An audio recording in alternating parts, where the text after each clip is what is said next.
আমাদের মধ্যে কিছু পণ্ডিত আছে, দাওয়াত দেয় একজনকে নিয়ে যায় 5 জন, আসেনি? আবার কিছু কিছু স্পেশাল মেহমান আছে বিনা দাওয়াতে, আসেনি? আসেনি? আবার এখানে একটা বন্ধু সার্কেল আছে, এক এক বন্ধু এক এক জায়গায় থাকে, হোয়াটসঅ্যাপে তাদের যোগাযোগ হয়, কোন এলাকায় কার বিয়া, কোন এলাকায় কার জিয়াফত, কোন এলাকায় খাবার চলে, সব আপডেট এতে ভাইলে ইতারে দেয়, এতে ভাইলে ইতারে দেয়, আসেনি? এই সতর্ক কেন হয়েছে? অনেক সময় বিয়ের অনুষ্ঠান মনে করে ঢুকিয়া যাইয়া দেখে মুসলমানের অনুষ্ঠান, তো ধরা খাইছে, তো সেজন্য আগে খবর টবর নিয়ে তারপরে খাইতে যায়, এমন কিছু পণ্ডিত। খবরদার এই কাজ আর কখনো করবেন না। এবার শুনুন, কেন না? আপনি খাচ্ছেন সেজন্য নিষেধ নয়। একজন আল্লাহর বান্দা 100 জনের খাবার তৈরি করছে, মানুষ দাওয়াত দিছে 50 জন, বেশি কয়জন? 50 জন। এবার দিছে একজনকে দাওয়াত, সে নিয়ে গেছে 5 জন, এভাবে যদি 10-20 জনে নিয়ে যায়, বুঝতেছেন বিষয়টা? বললে তো আর রান্না হয়ে যায় না। এবার আপনাদেরকে খাওয়াইতে খাওয়াইতে মেইন মেহমান 5 জন বাদ পড়ে গেছে, এবার তাদের সামনে সে লজ্জিত হয়ে গেছে, ওই আপনার আমার সে আনন্দটার কারণে আরেকজন ভাই বেইজ্জত। ইসলাম বলে যে এই খাবার কখনো খেও না, অন্য তোমার মুসলমান ভাইয়ের ইজ্জত নষ্ট করে এই জীবনের দরকার নাই, এই সম্মানের দরকার নাই, এই খাবারের দরকার নাই। চিৎকার দিয়ে বলেন না সুবহানাল্লাহ। এবার আমি আপনাদেরকে বলি, আপনারা শুধু মিল্লা আমাকে উত্তর দিবেন। 100 জন মানুষের খাবার যখন তৈরি করা হয় 50 জনের বিপক্ষে, অনেক সময় দেখা যায় 300 মানুষ খাওয়ার পরও, 500 মানুষ খাওয়ার পরও, 1000 মানুষ খাওয়ার পরও আয়োজন করছে 800 মানুষ খাইছে 1000। এবার আপনি বাবুরসির দায়িত্ব জিজ্ঞেস করেন, ও বাবুরসি কত জনের রান্না করছো? কয় আমি 800 জনের। খাইছো কয়জন? কয় 1000 তো পার হয়ে গেছে।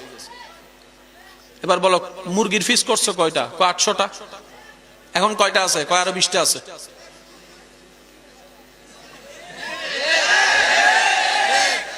বুঝেন বুঝেন বিষয়টা বুঝেন।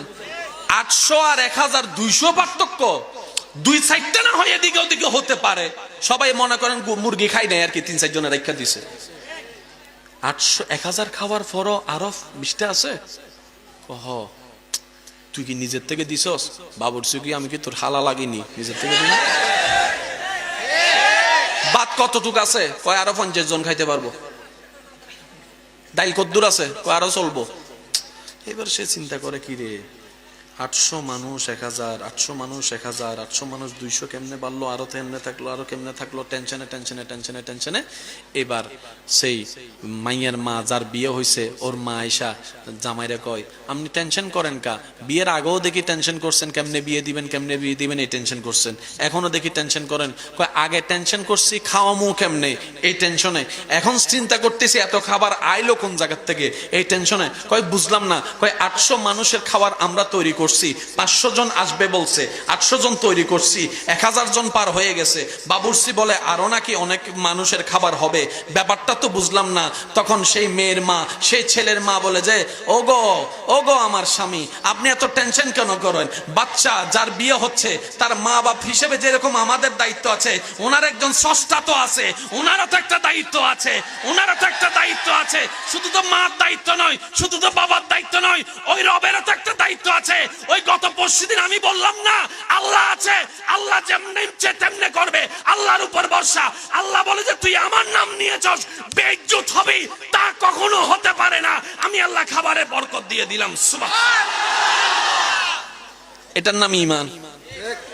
এই একটা জায়গায় আমরা বারবার ফিস হয়ে যাচ্ছি। আজকে থেকে এই জায়গায় আমরা অ্যাড করব, যে জায়গাটা বলা দরকার সেটা হচ্ছে সর্বা বিষয়ে আমরা শুধু একটা কথা বলবো, আল্লাহর নাম ব্যবহার করব। ভাই কথা বলেন না? আমরা আল্লাহর নাম ব্যবহার করব সর্ব জায়গায় ইনশাআল্লাহ। ভাই আমার বাড়িতে আসিস, জোরে বলেন না ইনশাআল্লাহ। ভাই আমার বাড়িতে আসিস, ইনশাআল্লাহ। চল তোরে লইয়া কালকে অমুক জায়গায় যাব, ইনশাআল্লাহ। আরো জোরে ইনশাআল্লাহ। বাচ্চা তোর পেটে, গ্রাম অঞ্চলে থাকস তুই, এখন এতগুলো রাস্তাঘাট নাই, শহরও যাইতে পারস না, বাচ্চা হওয়ার সময় তুই কি করবি?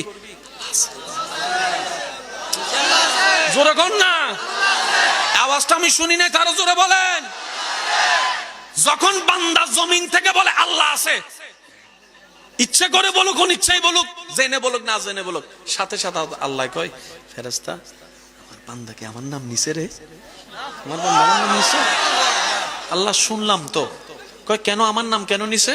আল্লাহ তার পেটের মধ্যে বাচ্চা, ডাক্তারের টাইম দিছে, আর মাত্র 15 দিন বাকি আছে, কিন্তু এখান থেকে পেন উঠলে যে সদরে নিয়ে যাবে, রাস্তাঘাটও ভালো নাই, এরকম কোনো সুযোগও নাই, তার জামাইয়ের ওখানে কোনো টাকাও নাই যে বাহিরে কোনো 3-4 দিন রাখবে, কোনো সুযোগ নাই, কিন্তু সে অনেক বড় বিশ্বাস নিয়ে এতটুক বলছে তার শাশুড়িকে, মামি শাশুড়িকে, খালা শাশুড়িকে, মাকে, চাচিকে, আমার আল্লাহ আছে, আমার আল্লাহ আছে, আমার আল্লাহ আছে।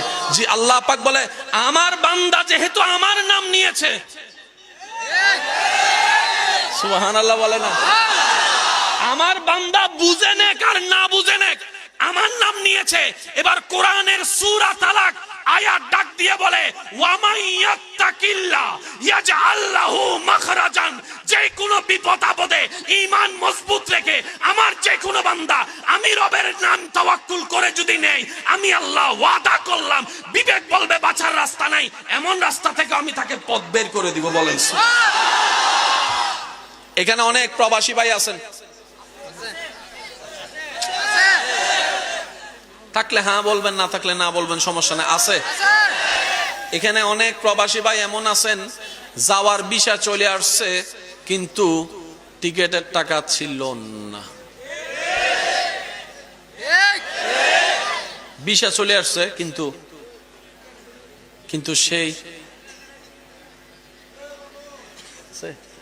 সেই জন বিদেশ যাইয়া 5 বছর পরে আইছে, চাঁদ দোকানে দেখা, কিরে বন্ধু, কয় বিদেশ থেকে আইছি, তোর না টাকা ছিল না টিকেটের, কেমনে?